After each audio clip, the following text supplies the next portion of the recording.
আসসালামু আলাইকুম। আজ আমি এক্সপ্লেন করতে যাচ্ছি 2023 সালে রিলিজ হওয়া ইন্দোনেশিয়ান হরর মুভিটির নাম পারজানজিয়ান গায়েব। কিছু ঘটনা এমন থাকে যেগুলো বিশ্বাসযোগ্য না মনে হলেও বিশ্বাস করা সম্ভব হয়ে ওঠে না, কারণ তর্ক বিতর্ক এবং শত শত মানুষের বিশ্লেষণের শেষে কোথাও না কোথাও এই ঘটনাগুলো মানুষের মনে জীবন্ত হয়ে যায় আর তৈরি করে নানা রকমের ভয়।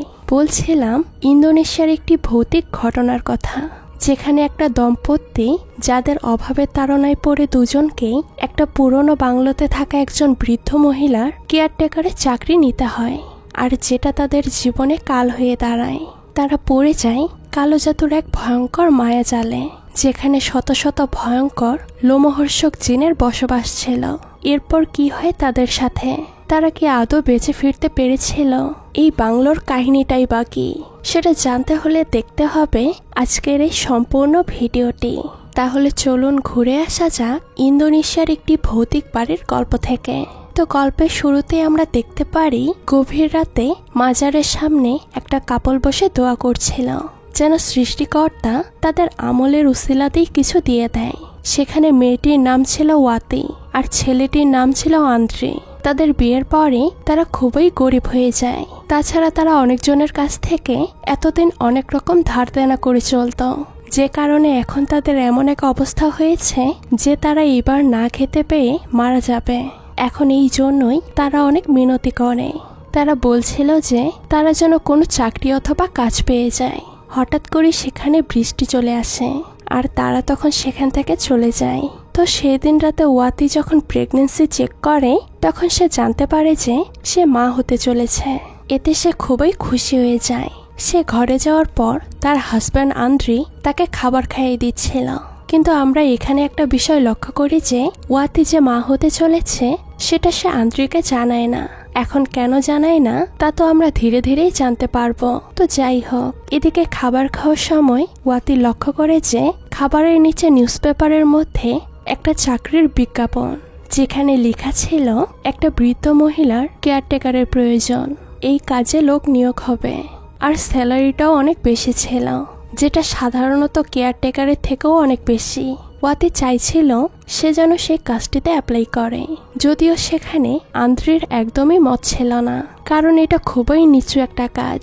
তখনই আমরা দেখতে পাই বাড়ির মালিক তাদের দরজাতে এসে অনেক জোরে জোরে ধাক্কা দিচ্ছে আর অনেক কথা শোনাচ্ছে। আসলে অনেক দিনের ভাড়া জমেছে, ভাড়া দিতে পারছে না তারা। সেই মহিলাটি তাদেরকে ঘরের বাইরে থেকেই অনেক কথা শুনিয়ে চলে যায়। তখন আন্দ্রিও সেই জবটা অ্যাপ্লাই করার জন্য রাজি হয়। তো যাকে তাকে আর তো কেয়ারটেকার হিসেবে নেবে না, তাই অবশ্যই কিছু যোগ্যতার প্রয়োজন ছিল। সেখানে ওয়াতির যোগ্যতা ছিল সে একজন নার্স, আগে চাকরি করেছে, আর সেখানে আন্দ্রি একটা মর্গের ভেতরে কাজ করত। তো যাই হোক, তারা সেই বাংলোতে গিয়ে পৌঁছায় আর সেখানে গিয়ে অবাক হয়ে যায়, কারণ এত বড় বাংলো তারা আগে কখনোই দেখেনি। তারা তো মনে মনে ভেবেই নেয় এখানে মনে হয় তাদের চাকরি হবে না, কিন্তু যেহেতু এসে পড়েছে ভেতরে তো ঢুকতেই হবে। সেখানে যাওয়ার পর আমরা দেখতে পারি সেখানে তাদের ইন্টারভিউ নিচ্ছিল একজন লোক, যার নাম শ্বেতা। সে মূলত এই বাড়ির উত্তরাধিকারী, মানে যার জন্য কেয়ারটেকার রাখা হচ্ছে তার নাতি। সে এখানে তাদের ইন্টারভিউ নেওয়ার সময় আমরা দেখতে পাচ্ছিলাম তারা খুবই কনফিডেন্সের সাথে উত্তরগুলো দিচ্ছিল, আর যে কারণে শ্বেতার তাদেরকে অনেক পছন্দ হয়। সে হাসতে শুরু করে। এদিকে তারা অবাক হচ্ছিল যে এই লোক হাসছে কেন। তখন তারাও হাসতে শুরু করে। লোকটি বলে ওঠে, তোমাদের চাকরি হয়ে গিয়েছে। এটা শুনে তারা তো খুবই খুশি হয়ে যায়। তো এরপরে আমরা দেখতে পারি তারা তাদের সকল আসবাবপত্র নিয়ে এই বাড়িতে চলে এসেছে, আর তাদের সেখানে থাকার জন্য একটা বিশাল রুম দেওয়া হয়, যেটা দেখে তারা অনেক অবাক হয়ে যায়। তারা যে কখনো এমন বাড়িতে থাকতে পারবে সেটা তারা ভাবতেও পারেনি। তো সেই দিন শ্বেতা তাদেরকে বাড়ির সামনে সহ পুরো বাগান, ফার্ম এগুলো ঘুরিয়ে দেখাচ্ছিল। সবশেষে শ্বেতা তাদেরকে সেখানেই নিয়ে যায় যে কাজের জন্য তারা এখানে নিয়োগ হয়েছে, মানে শ্বেতার দাদি, যার নাম তাসা। সেখানে যাওয়ার পর আমরা দেখতে পারি বৃদ্ধ মহিলাটি এক আজব সুরে গান গেয়ে যাচ্ছিল। ঘরে রাখা ছিল আগরবাতি সহ ফুল আর অনেক অন্যান্য জিনিসপত্র। সেই দিন সবাইকে আমরা বাগানের মধ্যে দেখতে পাই, যেখানে শ্বেতা ওয়াতি আর আন্দ্রিকে তাসা মানে তার দাদের কিভাবে কেয়ারটেকার করতে হবে তা বুঝিয়ে দিচ্ছিল। সেখানে তখন দুইজন লোক আসে, যাদের মধ্যে একজনের নাম ছিল তেজা। সে তাসার জন্য কিছু ফুল নিয়ে এসেছিল। সেখানে আমরা জানতে পারি তেজা প্রতিদিনই তাসার জন্য এক প্রকারের ফুল নিয়ে যায়, কারণ সেগুলো তাসা প্রতিদিন সকালে কাঁচা খেতে খুবই ভালোবাসে। সেখানে আমরা দেখতে পাচ্ছিলাম তাসা ধূমপান করে। তো যাই হোক, সব ঠিকঠাক বুঝিয়ে দিয়ে শ্বেতা সেখান থেকে শহরের উদ্দেশ্যে রওনা হয়। মানে শ্বেতা এখানে থাকে না, কাজের জন্য সবসময় বাইরেই থাকতে হয়। তো সেদিন আমরা দেখতে পাচ্ছিলাম ওয়াতি তাসাকে খাবার খাইয়ে দিতে যাচ্ছিল, কিন্তু আজব বিষয় হচ্ছে আচমকা সেই খাবারের চামচটা তাসা ফেলে দেয়, যে বিষয়টা ওয়াতির একদমই ভালো লাগে না। সে যখন সেই চামচটা উঠাতে যাবে, খাটের নিচে সে দেখতে পায় পাটির ওপরে একটা পাত্রে কিছু ফুল রাখা রয়েছে। তখনই তাসা তার মুখের সামনে চলে আসে আর বলতে থাকে, তুমি সবসময় এসব জিনিসগুলো থেকে দূরে থাকবে। এই বিষয়টা ওয়াতির অনেক অদ্ভুত লাগে। তো সেই দিন রাতে ওয়াতি তাসাকে গোসল করিয়ে দিচ্ছিল, কিন্তু তাসা বারবার পিছনে তাকাচ্ছিল। ওয়াতির এই বিষয়টা একটু অবাক লাগলে সে পিছনে তাকায়, কিন্তু সেখানে কিছুই ছিল না। কিন্তু তাসাকে দেখে মনে হচ্ছিল যে সে কাউকে দেখতে পাচ্ছে। তাসা তখনই জানালার দিকে চেয়েও কিছু একটা দেখে ভয় পাচ্ছিল।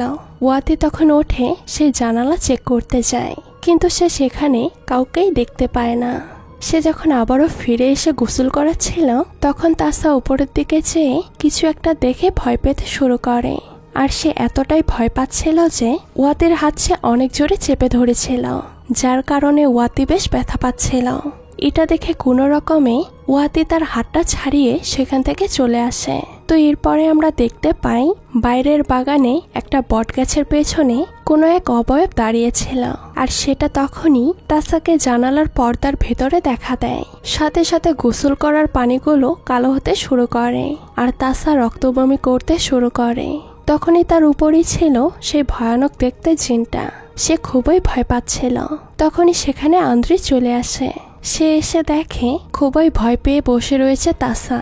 সেখানে আন্দ্রি আসার কারণে পরিস্থিতি আবারও স্বাভাবিক হয়ে যায়। সে তখন কোনোভাবে তাসাকে নিয়ে ঘরের দিকে চলে যায়। আর এইদিকে আমরা দেখতে পাই তাসা হাত চেপে ধরাতে ওয়াতির বেশ দাগ হয়ে গিয়েছে হাতে। আর সে একটা দোকানে এসেছে, যেখান থেকে খাবার সহ সবকিছু সেই বাংলোতে যায়। সে যখন তাসার বিষয়ে সে দোকানে জানতে চায়, তারা তখন ওয়াতিকে তথ্য দেয়। যেমন তারা বলছিল তাসার নাকি 2টি বিয়ে হয়েছিল। প্রথম বিয়ের পর তার 5টি বাচ্চা হয়েছিল, কিন্তু 2টা বাচ্চা অদ্ভুত কারণে মারা গিয়েছিল। আর বাকি 3টা সন্তান তার সাথে থাকে না। কিন্তু তার দ্বিতীয় হাজবেন্ডটা কে ছিল সেটা আমরা এখনো জানতে পারিনি। সেখানে আরো একটা গোপন তথ্য জানতে পারে ওয়াতি। সেটা হচ্ছে যে তারা বলছিল তাসা নাকি কালো জাদু জানে। সে যখন যুবতী ছিল তখন নাকি তাসা কালো জাদু করত, তবে এখন বৃদ্ধ হয়ে গিয়েছে। এখন এসব শোনার পর কিছুটা অবাক হয় ওয়াতি। সে যখন খাবার নিয়ে বাংলোতে ফিরছিল, তখন বাড়ির সামনেই সে দেখতে পায় একটা বিড়াল মরে পড়ে রয়েছে, আর তার থেকে খুব বাজে একটা গন্ধ বেরোচ্ছিল। সে কোনো রকমে নাক চেপে ধরে সেখান থেকে চলে আসে। আর সে রুমে ঢুকতেই দেখতে পারে রুমের ফ্লোর ভিজে গিয়েছে। সেখানে আন্দ্রি তাকে বলছিল, এই অবস্থায় কেন তুমি তাকে ফেলে চলে গিয়েছিলে? তখন ওয়াতি বলে, সে আমার হাতে অনেক ব্যথা দিয়েছিল, তাই এমন হয়েছে। আর আমি রাতের খাবার আনার জন্য বাইরে গিয়েছিলাম। ওয়াতি আন্দ্রিকে বলে, এখন তুমি এখান থেকে যাও, আমি তার কাপড় চেঞ্জ করে দিচ্ছি। এদিকে আমরা দেখতে পাচ্ছিলাম সেই মরা পচা বিড়ালটিকে আন্দ্রি নিয়ে বাগানের মধ্যে কবর দিচ্ছিল, কিন্তু আমরা তার পেছনে সেই বটগাছের সাথে একটা ভয়ঙ্কর ছায়ামূর্তিকে দেখতে পাই। তো সেই দিন রাতে ওয়াতি যখন রান্না করছিল, ঠিক তখনই আবহাওয়া যেন পাল্টে যায় আর লোডশেডিং শুরু হয়ে যায়। সে বেশ ভয় পাচ্ছিল। আর এইদিকে আমরা দেখতে পাই তাসা শুয়েছিল, আর তার কাছে এগিয়ে আসছিল একটা ভয়ঙ্কর জিন। সেটা দেখে সে খুবই ভয় পাচ্ছিল, আর তার শরীরের রগগুলো ভেসে উঠছিল। সে ভয়ানকভাবে কাঁপতে শুরু করে, আর সেখানেই তার কষ্টকর মৃত্যু হয়। ওয়াতি খাবার নিয়ে যখন তাসার রুমে এসে পৌঁছায়, তখন সে তাসার মৃতদেহ পড়ে থাকতে দেখে। তার চিৎকার শুনে সেখানে আন্দ্রি আসে, আর এই অবস্থা দেখে খুবই শকড হয়ে যায়। এখানে আমরা দেখতে পাচ্ছিলাম আন্দ্রি অনেক ভয় পেয়ে গিয়েছিল, আর বলছিল, চলো আমরা এখান থেকে পালিয়ে যাই, পুলিশ এসে আমাদেরকেই ধরবে, কারণ আমরা তার কেয়ারটেকার ছিলাম। কিন্তু ওয়াতি তাকে আটকায় আর বলে, দেখো তোমার সিদ্ধান্ত একদম ভুল। এখন যদি আমরা এখান থেকে পালিয়ে যাই তাহলে আমাদের উপর আরো বেশি সন্দেহ হবে। তার থেকে আমি যা বলি তাই তুমি শোনো। এ বাড়িতে অনেক টাকা পয়সা রয়েছে, তাছাড়া আলমারির ভেতরেও নাকি অনেক কিছু রয়েছে। বাড়িতে যেহেতু কেউ নেই, এই সুযোগে আমরা চাইলে কিছু সরাতে পারবো, আর এতে আমাদের ভবিষ্যৎ অনেকটা উজ্জ্বল হবে। যদিও আন্দ্রি রাজি হচ্ছিল না, কিন্তু ওয়াতি তাকে বোঝায়। সে বলে, আমাদের কিছু করার নেই, আমরা তো এখানে চাকরির জন্য এসেছিলাম, কিন্তু যার জন্য চাকরি করছিলাম সেই তো মারা গিয়েছে, আর আমাদের অনেক ধার দেনাও রয়েছে। আমরা এখান থেকে যদি কিছু চুরি করে না নিয়ে যাই তাহলে আমরা কিভাবে মানুষের টাকা পরিশোধ করব। তো এরপরে দেখা যায় আন্দ্রি এসব কথা শুনে রাজি হয়ে যায়। তারা তখন মোমবাতি নিয়ে ঘরের এখানে সেখানে খুঁজতে থাকে। তখন টাকা পয়সা খুঁজতে খুঁজতে আন্দ্রি একটা বড় আলমারির সন্ধান পায় আর ওয়াতিকে ডাকতে শুরু করে। সেখানে ওয়াতি যাওয়ার পর তারা দুজনে অনেক চেষ্টা করছিল আলমারিটা খোলার জন্য, কিন্তু কিছুতেই সেটা তারা খুলতে পারছিল না। তারা তখন আলমারির ভেতরে দেখার চেষ্টা করে। তখনই তাদের পেছনে আমরা একটা ভয়ঙ্কর জিনকে দেখতে পাই, যেটা তাসার কারেন্ট জিন ছিল। তারা সেখানেই ক্লান্ত হয়ে গিয়েছিল, তাই সেখানেই তখন তারা ঘুমিয়ে পড়ে। রাত যখন গভীর তখন আন্দ্রি উঠে পড়ে। সে যখন আবারও আলমারিটা খোলার চেষ্টা করছিল, ঠিক তখনই তার কানে বেজে ওঠে একটা গান, যেটা জীবিত থাকতে তাসা গাইতো।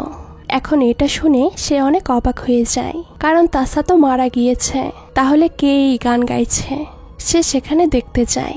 তখন সে বুঝতে পারে তার পাশে ফ্লোরের মধ্যে উপরে কম্বল দিয়ে কেউ একজন বসে রয়েছে। সে যখনই দেখতে যাবে সেটা সরিয়ে তখনই সেটার ভেতর থেকে একটা হাত বের হয় আর তাকে কম্বলের ভেতরে টেনে নেয়। সেখানে ছিল স্বয়ং তাসা, কিন্তু এখানে তাকে অনেক বৃদ্ধ লাগছিল। আন্দ্রি ভয়ে কান্না করতে শুরু করে। সেটা যখনই তাকে কিছু করতে যাবে তখনই সে চিৎকার করে ওঠে, আর সে বুঝতে পারে সে এতক্ষণ ঘুমের মধ্যে স্বপ্ন দেখছিল, কিন্তু সে রেহাই পায় না একদমই। সে যখন ওয়াতির বিপরীত দিকে তাকায় তখনই তার সামনে স্বপ্নে দেখা সেই ভয়ঙ্কর তাসাকে সে দেখতে পায় আর প্রচন্ড ভয় পেয়ে যায়। তখন সে কোনো রকমে ওয়াতিকে জাগায় আর পরিস্থিতি তখনই স্বাভাবিক হয়ে যায়। ততক্ষণে সকাল হয়ে গিয়েছে। তারা তাসার রুমে গিয়ে দেখে লাশটি খাটের ওপরে নেই। তারা যখন খাটের নিচে তাকায় সেখানে পড়েছিল তাসার মৃতদেহ। কিন্তু আজব একটা বিষয় হচ্ছে, আন্দ্রি যখন তাসাকে ভয়ঙ্কর রূপে দেখেছিল তখন তো তার বয়স ছিল অনেক বেশি, কিন্তু মৃতদেহকে বেশি একটা বৃদ্ধ লাগছিল না। এরই মধ্যেই তখন তেজা আসে ফুল দেওয়ার জন্য, যেটা তাসা প্রতিদিন সকালে খেয়ে থাকে। তখন তারা দুজনই সেখানে সিদ্ধান্ত নেয় যতক্ষণ না পর্যন্ত তারা কোনো টাকা পয়সা পাচ্ছে ততক্ষণ তারা কাউকেই জানাবে না যে তাসা মারা গিয়েছে। তেজা ফুল নিয়ে বাড়ির ভেতরে ঢুকতে যায়, কিন্তু আন্দ্রি তাকে ঢুকতে দিচ্ছিল না। সে বলছিল তাসার একটু শরীর খারাপ। এটা বলেই সে ফুলগুলো তার হাতে নিয়ে নেয়। তখনই উপরের তলায় তেজা তাসাকে বসে থাকতে দেখে আর তাকে হাই দেয়। কিন্তু এটা কিভাবে সম্ভব? তাসা তো অনেক আগেই মারা গিয়েছে। তো যাই হোক, সেটা আমরা ধীরে ধীরেই জানতে পারবো। বাংলার ফোনটা তখন বেজে উঠছিল। সেটা আন্দ্রি গিয়ে তুলতেই ওপাশ থেকে শ্বেতা বলছিল তাকে জরুরি প্রয়োজনে বাড়িতে আসতে হবে। এখন এটা শুনে আন্দ্রি আর ওয়াতির হুঁশ উড়ে যায়। এখন যদি শ্বেতা এসে দেখে তার দাদি মারা গিয়েছে আর শ্বেতাকে তারা জানায়নি, তাহলে অনেক সমস্যা হবে। তারা তখন খুবই ভয় পাচ্ছিল, কিন্তু খুব তাড়াতাড়ি তারা একটা প্ল্যান বানায়। যেহেতু আন্দ্রের আগে থেকে মর্গে কাজ করা হয়েছে, তাই সে খুব ভালো করেই জানে কিভাবে মৃতদেহকে পচন ধরা থেকে বাঁচানো যায়। তখন সে তাড়াহুড়ো করে একজনের থেকে টাকা দিয়ে কিছু স্যালাইন আর কিছু ওষুধ আনায়, যেটা তারা মৃত তাসার শরীরে অ্যাপ্লাই করে। এদিকে অলরেডি শ্বেতা বাড়িতে চলে এসেছে। তারা তাড়াতাড়ি করে তাসাকে হুইল চেয়ারে বসিয়ে দেয় আর এমন একটা ভাব করে যে তার সামনে যেন কিছুই হয়নি। শ্বেতা তখন তাসার কাছে যায় আর একটা কাগজের মধ্যে তাসার আঙ্গুলে ছাপ নিয়ে নেয় আর সেখান থেকে চলে যাচ্ছিল। মানে এই পর্যায়ে আন্দ্রি আর ওয়াতি বেঁচে যায়। তো সেদিন তারা মৃত তাসাকে নিয়ে বাড়ির বাইরে বের হয়, যাতে কেউ তাদেরকে সন্দেহ না করে। কিন্তু বাড়ির সামনে সেই দোকানটায় যেতেই সবাই সেখানে তাসার সাথে কথা বলছিল, আর তাদের কথাবার্তায় বোঝা যাচ্ছিল তাসাও যেন তাদের কথার উত্তর দিচ্ছিল। কিন্তু আজব বিষয় হচ্ছে এগুলো কিছুই বুঝতে পারছিল না ওয়াতি আর আন্দ্রে। তাদের তখন বিষয়টা একদমই সুবিধার মনে হচ্ছিল না। সেদিন তাসাকে শুয়ে রেখে তার হাজব্যান্ড ওয়াইফের মধ্যে অনেক কথা কাটাকাটি হচ্ছিল। সেখানে বালিশ দিয়ে ওয়াতি আন্দ্রিকে মারতে শুরু করে। বালিশ ছিঁড়ে যায় আর সেখান থেকে বের হতে থাকে অনেক অনেক টাকা, যেটা দেখে তারা প্রচন্ড খুশি হয়ে যায়। তারা তখন তাসাকে বসিয়ে সেখানে মজা করছিল। তারা ভুলেই গিয়েছিল তাদের সাথে একজন মৃত মানুষ রয়েছে। সেখানে ওয়াতি তাসার লাশকে নিয়ে অনেক মজা করছিল, কারণ তার নাকি তাসাকে একদমই ভালো লাগতো না। তখনই আমরা দেখতে পাই বিদ্যুৎ চলে গিয়েছে। আন্দ্রে দিয়েশলাই চালানোর পর দেখতে পাই সেখানে তাসার মৃতদেহ নেই। আর তখনই ওয়াতি তাসার সেই গান গাইতে শুরু করে, অর্থাৎ তাসার কারেন্ট জিন অলরেডি ওয়াতিকে পজেস করে নিয়েছে। তার অদ্ভুত অঙ্গভঙ্গি দেখে খুবই ভয় পাচ্ছিল আন্দ্রে ওয়াতির পেছনে তাসাকে তখন দাঁড়িয়ে থাকতে দেখতে পায়। এসব দেখে সে জ্ঞান হারিয়ে ফেলে। তো পরের দিন সকালে তাদের ঘুম ভাঙে আর তারা দেখতে পায় তাসা ঠিকই তার হুইল চেয়ারে বসে রয়েছে। তখন তারা এটা রিয়েলাইজ করে যে এই বাড়ি থেকে তাদের যত দ্রুত সম্ভব বের হতে হবে। তাদের এসব স্বাভাবিক মনে হচ্ছিল না। আন্দ্রি যখন ব্যাগ গোছাচ্ছিল তখন হঠাৎ করে ওয়াতি তাকে ডাক দেয় সেখানে যাওয়ার জন্য। তো সেখানে যাওয়ার পর সে দেখতে পারে অনেক চেষ্টা করে ওয়াতি সেই আলমারিটা খুলতে সক্ষম হয়েছে। তখন তারা সেই আলমারির ভেতরে ঢুকে আর অবাক হয়ে যায়, কারণ সেটা কোনো আলমারি ছিল না, সেটা ছিল একটা গোপন কক্ষের দরজা, যেটার ভেতরে এক অন্যরকম জায়গা। সেখানে যাওয়ার পর তারা দেখতে পারে তাসার যৌবনকালে ছবি রয়েছে আর নিচে রয়েছে কিছু রিচুয়াল করার জিনিসপত্র। বোঝাই যাচ্ছে এখানে কোনো রিচুয়াল পালন করা হয়। সেখানে টেবিলের ওপরে আন্দ্রি তাসার 3 জন ছেলেমেয়ের ছবি দেখতে পায়। সেখানে আরো একটি ছবি পায় যেটা অনেক আগের। সেখানে তাসা সহ অনেক ছোট ছোট বাচ্চা ছিল। মুহূর্তেই তখন আবহাওয়া পাল্টে যায় আর অনেকগুলো বাচ্চা জিন তার কাছে এসে পড়ে আর অন্য এক ভাষাতে তাকে কিছু একটা বলতে থাকে। সে অনেক ভয় পায় আর চিৎকার করতে থাকে। তখন ওয়াতি জবাব দিতেই সবকিছু আবারও একদম স্বাভাবিক হয়ে যায়। ওয়াতি তাকে বলে সেখানে একটা সিন্দুক খুঁজে পেয়েছে, কিন্তু কোনোভাবেই সেটা সে খুলতে পারছে না। তারা অনেক চেষ্টা করছিল। তখনই তারা উপলব্ধি করতে পারে উপরে হয়তো কেউ একজন এসেছে। তারা তখন উপরে যায়। সেখানে গিয়ে তারা দেখতে পারে একজন এসেছে, যে মূলত তাসার আরেকটি মেয়ে ছিল, যার নাম নাওয়া তার মায়ের সাথে দেখা করতে যায় আর কথা বলতে শুরু করে। নাওয়া তার মায়ের সাথে এমন স্বাভাবিকভাবে কথা বলছিল যে যেন তার মা উপাস থেকে উত্তর দিচ্ছিল। আন্দ্রি আর ওয়াতি এটা দেখে খুবই অবাক হচ্ছিল, কারণ কিভাবে তারা কথা বলছে, তাসা তো মৃত। নাওয়া তখন লক্ষ্য করে তাদের কথা শুনছে আন্দ্রি আর ওয়াতি। তখন সে এসে দরজা লাগিয়ে দেয়। এইসব বিষয়ে তারা দুজনেই খুব চিন্তিত ছিল। ঠিক তখনই সেখানে নাওয়া কিছু টাকা নিয়ে তাদেরকে বাজার করতে বলে। আন্দ্রি তখন সেই বাড়ির সামনে দোকানে যায়। অবশ্য তার সাথে ছিল সেই ছবিটা, যেটা সে পেয়েছিল সে আলমারির ভেতরে। সেই ছবিটা দোকানের সবাইকে সে দেখালে সে দোকানের মহিলাটি তাকে বলে তার মানে আমরা যা শুনেছি তাই সত্যি। আন্দ্রি বলে কি শুনেছিলেন? তখন সেই মহিলাটি বলে আমরা শুনেছিলাম তাছাড়া অনেকগুলো বাচ্চা ছিল যেগুলো প্রতি বছর পর পর মারা যেত। আর ছবির পেছনে সে কতগুলো সংখ্যাও দেখতে পায়। সেখানে কথাবার্তা শেষে এটাও বুঝতে পারে যে তাছাড়া বাচ্চাগুলো এত হতো যে সেগুলোর নামও মনে রাখা সম্ভব হতো না, তাই সংখ্যার উপর ভিত্তি করে নাম রাখা হতো। তো এসব শোনার পর সে তো অনেক বেশি ভয় পেয়ে যায় আর অবাকও হয়ে যায়। সেখানে সে এটাও জানতে পারে যে কাল নাকি তাসার জন্মদিন আর তারা প্রতি বছরই তাসার জন্মদিন পালন করে। তখন সে দৌড়ে বাড়িতে চলে আসে আর ওয়াতিকে এসে বলে আমাদের যত দ্রুত সম্ভব এখান থেকে চলে যেতে হবে। এই পরিবারকে আমার মোটেও ভালো লাগছে না, নিশ্চয়ই কোনো বড় সমস্যা রয়েছে। আমি চাই না এই সমস্যাতে আমি আর তুমি ফেঁসে যাই। তখন ওয়াতি তাকে বলছিল আমি জিন ভূতকে যতটা ভয় পাই তার থেকে বেশি ভয় পাই অভাবে পড়তে। আমি এখান থেকে যেতে পারবো না, আমি এখান থেকে গেলে টাকা নিয়েই যাব। সেদিন রাতে ওয়াতি লুকিয়ে আবারও যায় সেই আলমারির গোপন ঘরের মধ্যে সেই সিন্দুকটি খোলার জন্য। কিন্তু আমরা পেছনে দেখতে পাই তাসার কারেনজিনকে। এরই মধ্যে যখন ঘুম ভাঙে আন্দ্রির, তখন সে দেখতে পায় তার সাথে ওয়াতি নেই। ওয়াতি হেঁটে হেঁটে যেন কোথাও চলে যাচ্ছে। আমরা তো জানি ওয়াতি সে গোপন ঘরে গিয়েছে, তাহলে এখানে এটাকে। সেটার পেছন পেছন যখন আন্দ্রি যায়, সেটা গিয়ে এক জায়গায় বসে পড়ে। আন্দ্রি যখন তাকে ধরতেই যাবে, ঠিক তখনই সেটা তার দিকে ঘোরে। আর আন্দ্রি অনেক বেশি ভয় পেয়ে যায়, কারণ সেটা ছিল খুব ভয়ঙ্কর একটা জিন, যেটা ওয়াতির রূপ ধরেছিল।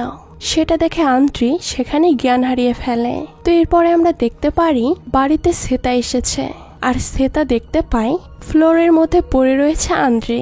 জ্ঞান ফিরলে শ্বেতাকে দেখে আন্দ্রি ভয়ে উঠে পড়ে। শ্বেতা আন্দ্রিকে বলছিল, আজকে আমার দাদির জন্মদিন, তাই তুমি বাইরে গিয়ে তার জন্য একটা মুরগি জবাই করে আনো। সেই কথা অনুযায়ী আন্দ্রি ফার্মের মধ্যে যায়, আর একটা মুরগি ধরে সেটাকে জবাই দিতে যাবে। তখনই সে দেখতে পায় সেখানে তাসার কারেনজিন দাঁড়িয়ে রয়েছে। সে এটা দেখে খুবই ভয় পেয়ে যায়। হঠাৎ করে তার মনে হয় তার হাতের কন্ট্রোল তার হাতে নেই, এবং সে ইচ্ছে করেও তার হাত ঠিক মতো নড়াতে পারছে না। তখন সে মুরগির জায়গাতে তাকিয়ে দেখে সেখানে মুরগির পরিবর্তে ওয়াতি রয়েছে, আর সে তার গলাতে ছুরি চালিয়ে দেয়। আমরা দেখতে পাচ্ছিলাম সে কালো মুরগির ভেতর থেকে রক্তটাও কালো বের হচ্ছিল। আন্দ্রি এসব দেখে দৌড়ে ঘরের মধ্যে আসে, আর সে সেখানে এসে দেখতে পায় ওয়াতি একদমই ঠিক ছিল। এখানে আন্দ্রি এতটাই ভয় পেয়ে যায় যে সে ভয়ে ভয়ে সে তার নাওয়াকে তাসার মৃত্যুর কথা বলে দেয়। সে তাদের কাছে মাপ চায় আর বলে তারা এটা ভুল করেছে, তাদেরকে যেন তারা মাফ করে দেয়। তাসার মৃত্যু হয়েছে অনেক আগেই। কিন্তু আন্দ্রি অবাক হয়ে যায় তখনই যখন শ্বেতা তাকে বলে, পাগল হয়ে গিয়েছ নাকি? দাদি তো ঠিকই রয়েছে, তুমি কেন বাজে কথা বলছো? তখন আন্দ্রিও সেখানে দেখতে পায় তাসা একদমই জীবিত বসে রয়েছে। এসব দেখে তারা খুবই ভয় পেয়ে যায়। এখন হয়তো আপনাদের মনে অনেক প্রশ্ন আসতে পারে যে মৃত আবারও কিভাবে জীবিত হলো। এসবের উত্তর আপনারা কিছুক্ষণ পরেই জানতে পারবেন। তো যাই হোক, তখন আমরা দেখতে পারি ওয়াতি আর আন্দ্রি তারা দুজন আবারও ঝগড়া করছে। আন্দ্রি এই বাড়ি ছেড়ে চলে যেতে চাইছিল, কিন্তু ওয়াতি কিছুতেই সেখান থেকে যেতে চাইছিল না। এত কিছুর পরও সে এখানেই থাকতে চাইছিল, টাকা পয়সা নিয়ে পালাতে চাইছিল। আন্দ্রি তখন তাকে বলছিল, তুমি কি এতটাই লোভী হয়ে গিয়েছ যে এখান থেকে তোমাকে চুরি করতেই হবে? তখন ওয়াতি আন্দ্রিকে জানায় সে মা হতে চলেছে, আর সে চায় না তার সন্তান বড় হয়ে তার মতো এমন কষ্ট করুক। সে একটু সুখের জন্য এখানে চুরি করতে চাইছে। এখন এটা শোনার পর আন্দ্রি বলে, তুমি এটা কেন আমাকে আগে বলনি? ওয়াতি তখন বলে ওঠে, এটা আগে যদি আমি বলতাম তাহলে কি এমন লাভ হতো? যাই হোক, এখন আমাদের এখান থেকে বের হওয়ার আগে কিছু নিয়েই বের হতে হবে। তো সেই দিন রাতে যখন তাসার জন্মদিনের পার্টি করার জন্য ঘর সাজানো হচ্ছিল, তখন এইদিকে আমরা দেখতে পাই রাস্তায় একটা মেয়ে যখন গাড়ি দিয়ে আসছিল, তখন গাড়িটা হঠাৎ করে অ্যাক্সিডেন্ট হয়ে যায়। আর এই মেয়েটার কথা একটু মনে রাখবেন। তো এইদিকে সুযোগ বুঝে ওয়াতি সে আলমারিটা খুলতে যায়। সে যখন আলমারি খুলছিল, তখন আমরা তার পিছনে দেখতে পাই তাসার কারেনজিনকে। সে এটা দেখে প্রচন্ড ভয় পেয়ে যায়। সেটা তখন তাকে ধরতেই যাবে, তার আগেই সে আলমারির ভেতরে ঢুকে দরজা লাগিয়ে দেয়। কিন্তু সে যখন পাশে তাকায়, তখন সে দেখতে পায় তার সাথে রয়েছে তাসার ভয়ঙ্কর কারেনজিন। তখন সে চোখ বন্ধ করতেই আলমারির ভেতর থেকে সে বের হয়ে যায়, আর দেখতে পাই সে এসে পড়েছে একটা অন্য জগতে, যেখানে এই পুরো বাড়িটা একদমই নোংরা ছিল। বোঝাই যাচ্ছিল এখানে হয়তো শত শত বছর ধরে কেউ আসে না। সে ভয় পাচ্ছিল। সামনে এগোতেই সে দেখতে পায় সেখানে রয়েছে অনেকগুলো ভয়ঙ্কর জিন। সেখান থেকে সে যখন পালাতে যাবে, ঠিক তখনই একটা জিন তার কাঁধে হাত রাখে, আর সে চিৎকার করতে থাকে। তার চিৎকার শুনে সেখানে আন্দ্রি আলমারির দরজা খুলে দেয়। অর্থাৎ এতক্ষণ ওয়াতি ভ্রূণ দেখছিল। দুজনেই তখন সে আলমারির ভেতরের দরজা খুলে সেই সিন্দুকের কাছে যায়, আর সেই সিন্দুক খুলতে চেষ্টা করে। তারা একটা সময় সফল হয়ে যায়। সেখানে তারা অনেক ধনরত্ন সোনা দানা পায়, আর সেগুলো তারা একটা কাপড়ের মধ্যে ভরতে থাকে। এরপর তারা সেগুলো নিয়ে দ্রুত সেখান থেকে বের হয়ে আসে। তো তারা যখন সেখান থেকে চলে আসবে, ঠিক তখনই আন্দ্রির পা ধরে কেউ একজন টানতে শুরু করে। তাকে নিয়ে একটা ঘরের ভেতরে ঢুকে দরজা আটকে দেয়। দেখে বোঝাই যাচ্ছিল কেউ যেন অনেক জোরে আন্দ্রির গলা চেপে ধরেছিল। বাইরে থেকে ওয়াতি চেষ্টা করেও কিছু করতে পারছিল না। তখন হঠাৎ করে আবারও দরজাটা খুলে যায়। ওয়াতি আন্দ্রির কাছে যায়। সেখানে আহত হয়ে পড়েছিল আন্দ্রি।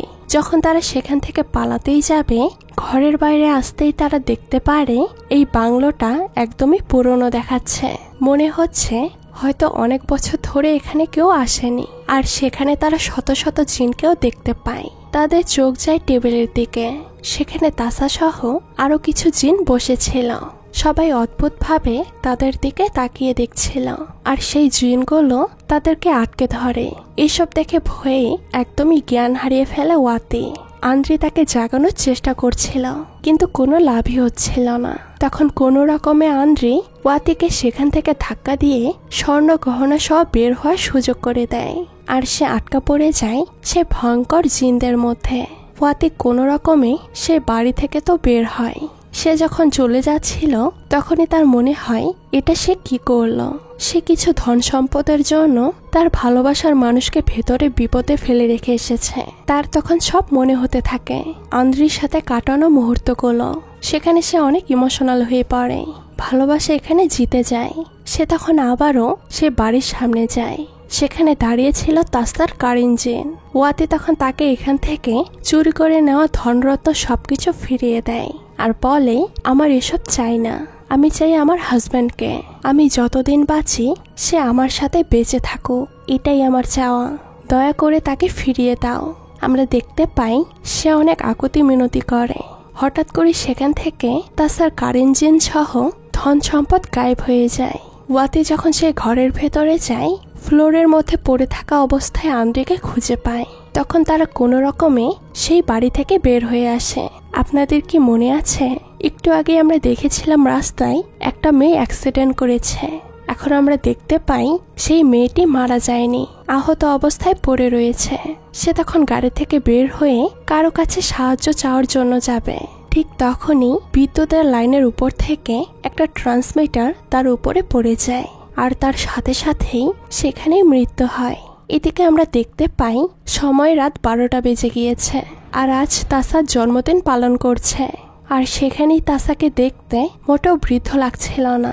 তাসাকে দেখে মনে হচ্ছিল সে যুবতী মেয়ে। এটার কারণ কি? আপনাদের মনে হয়তো অনেক প্রশ্ন এসেছে, তা আমি তুলে ধরছি। আসলে আন্দ্রি তো এই বাড়ির সামনে একটা দোকানের মধ্যে থেকে জানতে পেরেছিল যে তাসার অনেক অনেক সন্তান রয়েছে আর তারা মারা গিয়েছিল। সেখান থেকে কিন্তু সে এটাও জানতে পেরেছিল যে তাসার প্রত্যেক জন্মদিনে এক একটা করে সন্তান মারা যেত। তাদের মৃত্যু কিন্তু এমনিতেই হতো না, তাদেরকে বলি দেওয়া হতো। আর সেই বলি দিত তাসা মা হয়ে নিজেই। আর এটা করার কারণ ছিল সে চিরজীবিত থাকতে চায় এই পৃথিবীতে, যাকে আমরা অমর বলে থাকি। সে মূলত ভয়ঙ্কর এক শয়তানের সাথে চুক্তি করেছিল বছরের পর বছর বেঁচে থাকার জন্য। আর তার বদলে তাকে তার সন্তানকে শয়তানের কাছে বলি দিতে হতো। এখন আপনাদের মনে প্রশ্ন আসতে পারে, তাছাড়া এতগুলো সন্তান আসলো কিভাবে? আপনাদের মনে আছে ওয়াতি যখন সে বাংলোর সামনে দোকানে গিয়েছিল, সেখান থেকে সে জানতে পেরেছিল যে তাছাড়া 2টি বিয়ে হয়েছিল। প্রথম বিয়ের পর তার 2টি সন্তান মারা গিয়েছিল। আর দ্বিতীয় বিয়েটা সে কাকে করেছিল সেটা কিন্তু কেউই জানে না। আপনারা জেনে অবাক হবেন যে সেই দ্বিতীয় বিয়েটা তাসা একটা জিনকে করেছিল। সেই জিন অনেক অনেক সন্তান জন্ম দেয়। আর প্রতি বছর এক একটা সন্তানকে বলি দেওয়া হতো শয়তানের কাছে, যেন তাসা অনেক বছর বেঁচে থাকতে পারে। আর ঘটনার শেষে তো আমরা তার একটা জন্মদিন দেখছিলাম, সেখানেও কিন্তু তার একটা সন্তানকে বলি দিতে হয়েছে। বুঝতে পেরেছেন কার কথা বলছি? ঘটনার একটু আগে আমরা যে দেখতে পেরেছিলাম একটা মেয়ে যে অ্যাক্সিডেন্ট করে বেঁচে গিয়েছিল আর তারপরে বিদ্যুতের ট্রান্সমিটার মাথার উপরে পড়ে মারা গিয়েছিল, সেটা আর কেউ নয়, সেটা হচ্ছে তাসার আরেকটি সন্তান। মূলত সে মারা যেত না। আজ বিনা সন্তানকে বলি দিয়েই তাসা তার রূপ যৌবন আবারও ফিরে পেত। কারণ এবার সে বলি দিতে চেয়েছিল আন্দ্রিকে, কিন্তু দিতে পারেনি। কারণ আন্দ্রিকে যখনই সে শয়তানের কাছে সমর্পণ করে তখনই কিন্তু তাসার মেয়ে অ্যাক্সিডেন্ট হওয়ার পরও বেঁচে গিয়েছিল। কিন্তু এদিকে ওয়াতি স্বর্ণ গহনা ধন সম্পদ এগুলো তাসার কাছে আবার ফিরিয়ে দিয়েছিল। আর তার হাজব্যান্ডের জীবন ভিক্ষা চাইছিল। যেহেতু আন্দ্রে এখানে ওয়াতির ভালোবাসার টানে বেঁচে গিয়েছিল, তাই শয়তান তখন তার মেয়েকে বলি হিসেবে গ্রহণ করে নেয়। একবার ভেবে দেখুন, একটা মহিলার প্রথম হাজব্যান্ড মারা যাওয়ার পর জিনেদের সাথে সম্পর্ক করে এত এত বাচ্চার জন্ম দিয়েছে, যেগুলোর নাম পর্যন্ত সংখ্যা আকারে লিখে রাখতে হয় মনে রাখার জন্য। আর সেই বাচ্চাগুলোকে মরতেও হয় তাকে অমর রাখতে। তো যাই হোক, এই মুভিটি আপনাদের কাছে কেমন লেগেছে সেটা কিন্তু অবশ্যই কমেন্ট করে জানাবেন। আজকে এই পর্যন্তই, দেখা হচ্ছে নতুন কোনো ভিডিওতে। সেই পর্যন্ত সবাই ভালো থাকবেন। আল্লাহ হাফেজ।